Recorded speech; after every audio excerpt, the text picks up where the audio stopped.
it worked out, as you can see, because I'm celebrating way too early because they're not even on my car yet. But I'm hyped that I got them. This is one of those milestone things that you hear me talk about before that I always wanted. Who knows when I was gonna have it, but got me a set of coilovers, dude. I know a lot of the people's like, oh, coilovers, nothing special. Everybody's got I don't care. I have coilovers, so I'm hyped about it. But anyway, ordered them from ordered them from CPP. Got them in, and they're Viking. So at first when I saw them listed on CPP's website with the new things that they're coming out with for the OBSs, I wasn't sure what they were going to be until I stumbled across the listing on eBay. I didn't get them from eBay, got them directly from CPP, and that's when I saw that they were Viking. So I guess CPP's a dealer for Viking, and there's a lot of successful people that run Viking. And Viking also has multiple tiers to their coilovers. So straight, even before I even took them out of the box, just picking up the box, I definitely was like, oh no, they sent me one coilover just because of how light the box was. It's not super light, I'm not gonna go that far, but I definitely expected it to feel heavier. So this is definitely gonna save me some weight in the front for sure. Not that that was the goal of why I got them, but it's definitely gonna save me some weight. So that's a plus all the way around. I need to stop being a bum and actually weigh this stuff just so I can give you guys actual numbers of what it was. Like for example, the one-piece drive shaft conversion in this truck. I am so sure that if I weighed everything that I removed off of this truck, when I swapped over, it was a significant savings in weight. And I actually still have the two-piece just in case things don't work out later down the line. But anyway, so I'm just gonna show you guys what these things look like and go from there so you know what to expect.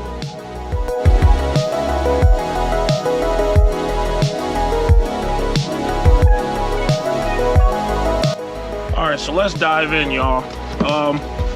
Oh, okay, wow.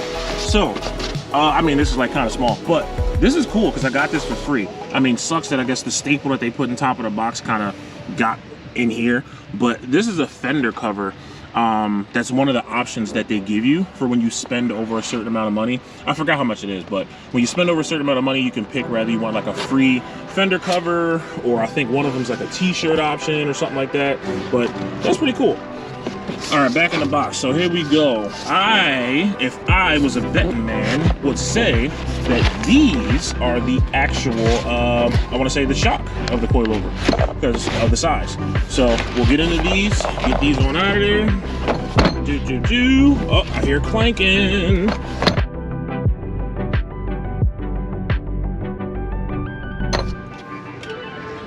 And then go, oh man, beautiful. So, oh, okay.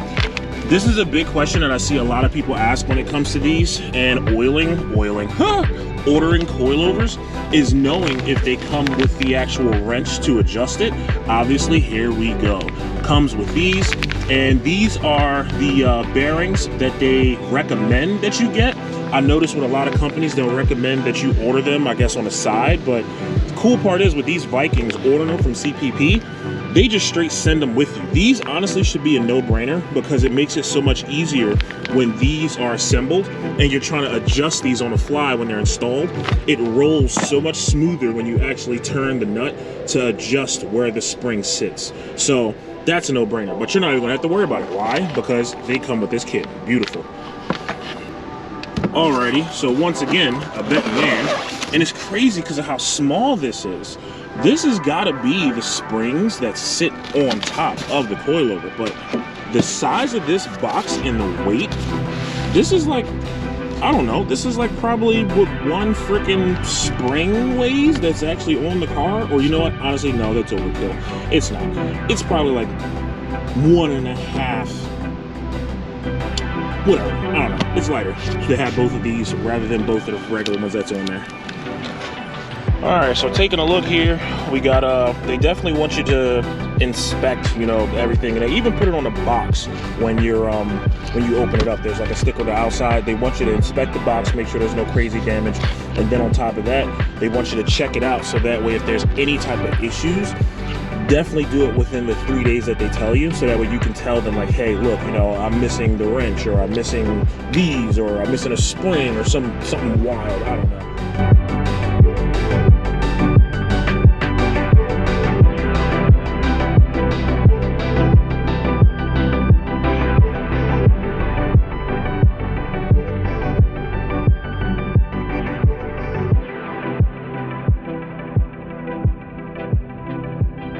right, so opening this one up, we got more spacers, we got some of the nuts, we got the hardware going, and here is the actual shock body. Boom. So just so you know, this here we're going to be talking about their double adjustable option. And also on top of it being double adjustable, this particular part number is the one for the 0, which is the factory height, to 2 inches of drop. So they do have an option that has a 2 to 3 inch drop, but I went from the 0 to 2 because honestly, with the 2 inch drop springs that's on the front of mine now, I'm happy with that and I'm not trying to change it. All right, so let's see what else we got here. We got a bunch of papers. Let's see. All right, oh, well, here's one thing where stuff's expensive and I am absolutely going to follow directions and not be super manly and just chuck these like I usually would. So yeah, got a Viking sticker. And here's the top bushings. I mean, since these kind of pretty much go in how a factory one would, of course, you're going to have your bushing that goes underneath the pocket that these go into, and then over top of the pocket. And here, what's it? That's the washer that goes on top, probably with the lock nut, just like the factory one does. And then here we go. Here's the nuts and bolts. So we got, what is that? 1, 2. All right. These are probably just go into the bottom of the shock body, so that way it'll, you know, hold it in place in the factory spot. From what I read, you got to ream out the factory hole in the control arm, and once you ream that out to make space and get rid of the existing threading, then you'll be able to fit these bad boys in there. And then here's the 2 nuts we talked about. We got, what the heck is this one? All right, so we got a shim or spacer. Then we have one of these at the top, one of these at the bottom. I forgot which one, but we'll figure it out when we start assembly. All right, so back to explaining these real quick. So the whole thing with a double adjustable, I mean, I highly recommend going and checking out. There's a whole bunch of videos on YouTube that really get in depth with what it means to be single adjustable, double adjustable. Shoot, I've even seen triple adjustable.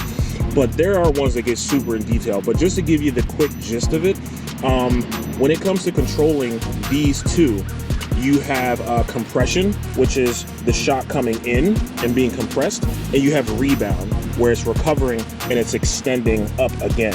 So you can control each individual thing. So a single adjustable, when you control that, that controls the compression and the rebound pretty much at the same time to give you, you know, looser fit. It could be tighter, however you like the ride to be for whatever application you have. This one here, you can individually control each one. So if I wanted it to compress a little easier and I wanted the rebound to be tighter, not sure why I would do that just yet, but just for example, I could just turn up or lower the compression, turn it to the left, so that way it would compress a lot easier. And let's just say if I turned it to the right, then at that point it would take more force for it to rebound. So I can control the compression and I can control the rebound individually to fit whatever it is that you're trying to do.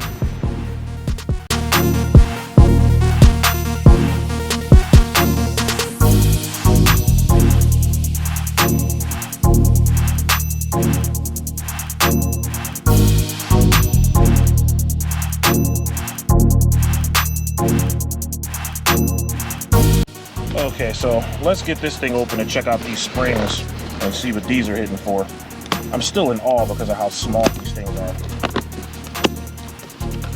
And voila.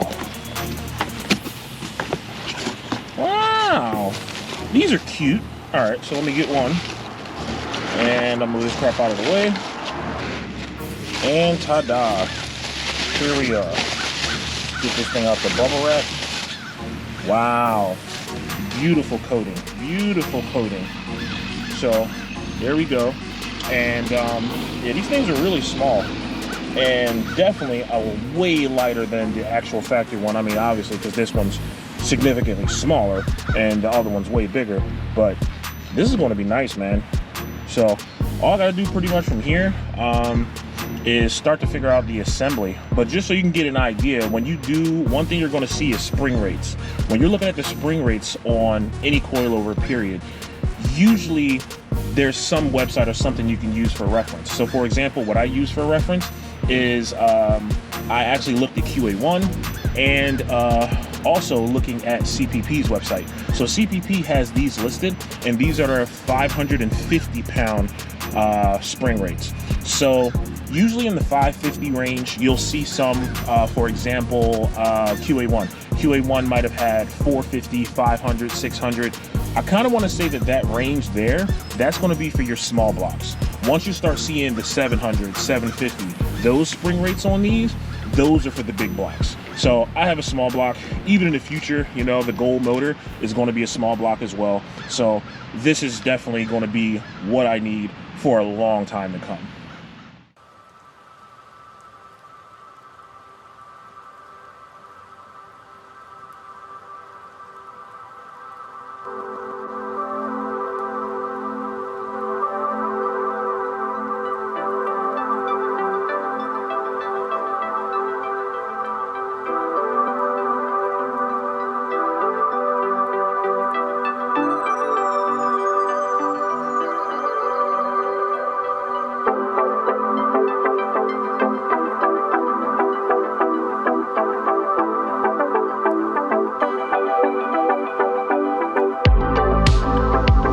So we got everything here ready to start assembly.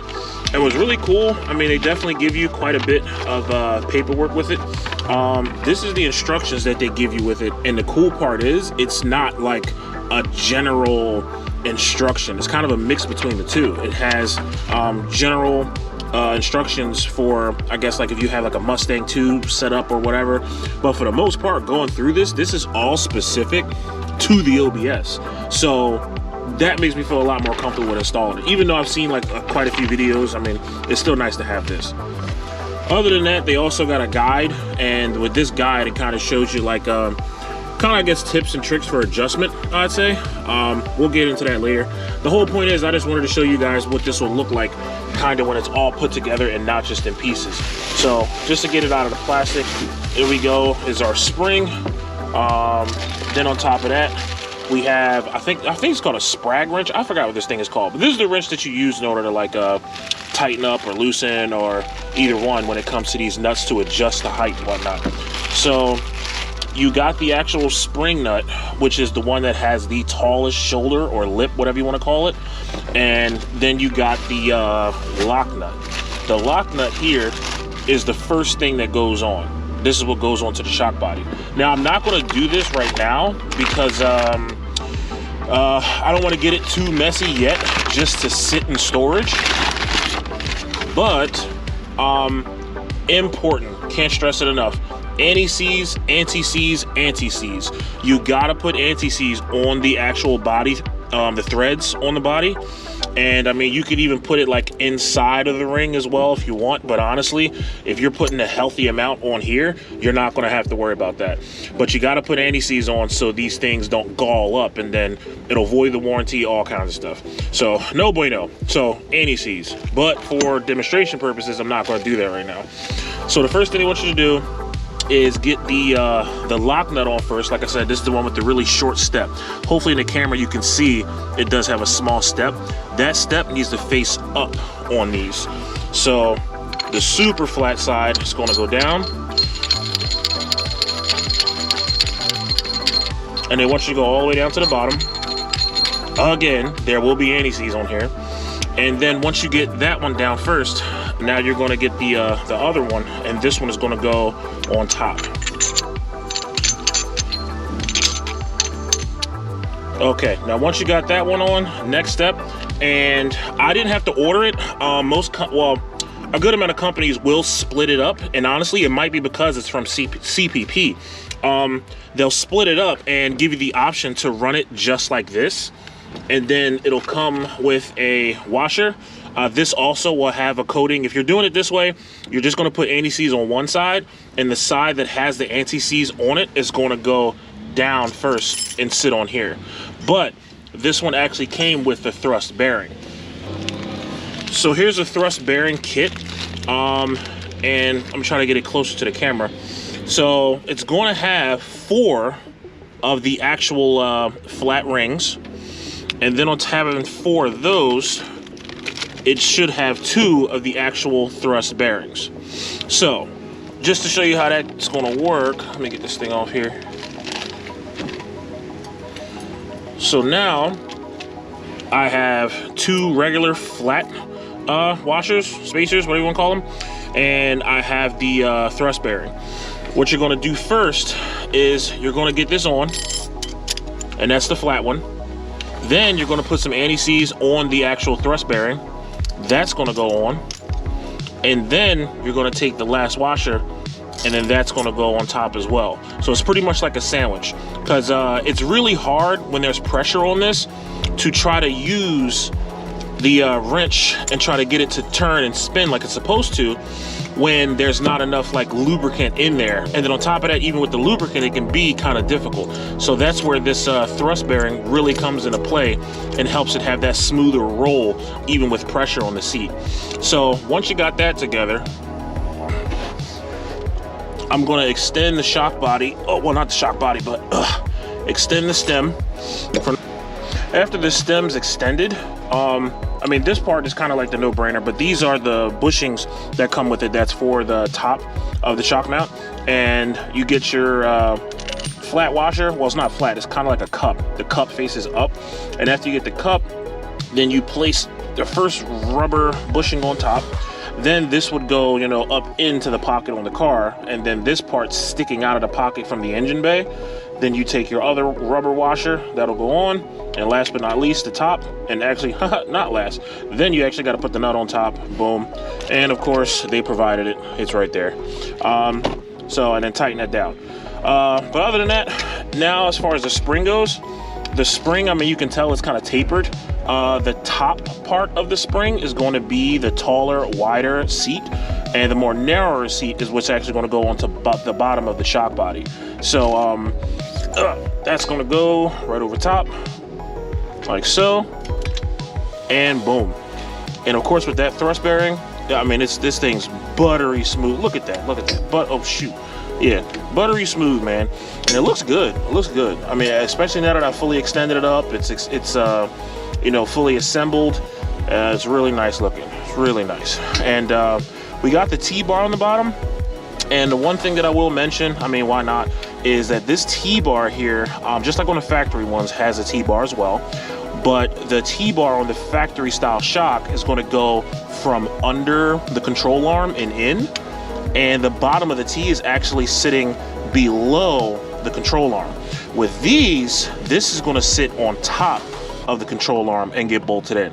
You know, just definitely make sure you do that. I mean, truthfully, I don't even know if it's possible to make that mistake, because this isn't going to fit up through the bottom of the control arm in that small hole. But yeah, man, look at that.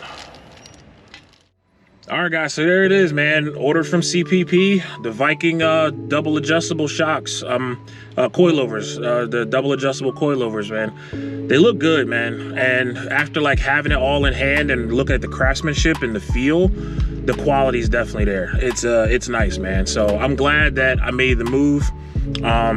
Glad that I actually have them in hand. It's probably gonna be a while before I install them. Y'all heard me say this quite a few times, but when I do get to do it, it's going to be a task. Why? That's because I want to do it all in one shot. The CPP Tubular Control Arms, want to put those in at the same time with the TTXs, the tie rod ends, and then on top of that, at the same time with the coilovers, all of them in one shot. And me being extra, you know, I got to pull out the wire wheel, you know, I got to grind away the grime and freaking wipe it down and then try to paint it as best I can to put it on. So got to do it as right as I can, man. But there it is. So if anybody was interested, hopefully this helps you make a decision on what you wanted to do, or how they work, or assembling them, or whatever the case may be. So until the install, I guess, I'll see you on the next one, man. Peace.